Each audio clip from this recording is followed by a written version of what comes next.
It is Andy with Fence Post, and today I'm looking at Saint Etienne's fourth studio album, Good Humor, which was released in 1998. Now, known for their blend of indie pop, dance, and electronic music, the band had already released 3 successful albums prior to Good Humor, including Fox Space Alpha in 1991, So Tough in 1993, and Tiger Bay in 1994. However, Good Humor showed kind of a marked change in the sound that they produced, moving away from some of the dance floor-oriented music of their earlier work and embracing a more sophisticated and kind of subdued sound. Good Humor featured a range of musical styles, including bossa nova, lounge music, and even jazz, all while maintaining many of the sounds that Saint Etienne had mastered early on in their pop and electronic sensibilities. The album was recorded in Sweden by producer Tore Johansson, who had previously worked with the Cardigans and featured contributions from musicians such as guitarist Jan Strömstad, drummer Per Lindvall, and keyboardist Magnus Svenningsson. In a review for AllMusic, critic Stephen Thomas Erlewine described Good Humor as, quote, a lush, seductive album that signifies Saint Etienne's full metamorphosis into a mature and professional band. He went on to note that it was, quote, their most consistently satisfying album to date, and one of their best. While I don't quite agree with that last sentiment of it being their most consistent and their best, it is definitely good.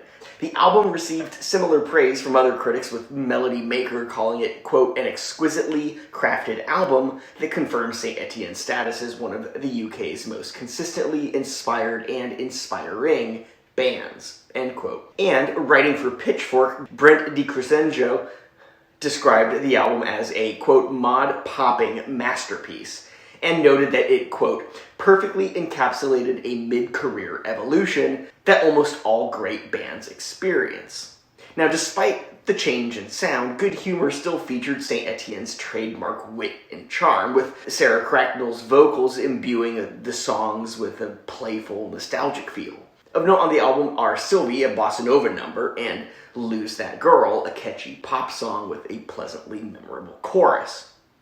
As critic Steve Huey wrote in his review for AllMusic, quote, it's clear that Saint Etienne have hit their stride creatively, and it's a pleasure to hear them exploring new territory while retaining their essential character, end quote. See, all these people, they're so much more eloquent than I could be, mostly. Now, though the band had released just 6 studio albums since, they have been anything but dormant, with countless singles, remixes, EPs, and fan club exclusives. Many of those I will be covering over the next year or two as I dig further and further into my collection. Already I've covered a few of the band's more recent albums, including their 2022 LP, and I believe it was their 2018 or 2019 album. What do you think of Good Humor, and how does it stack up to some of Saint Etienne's other releases? Let me know in the comments. Don't forget to like this video, subscribe to my channel, and I will see you next time for an unboxing of this record and a discussion of its releases on vinyl.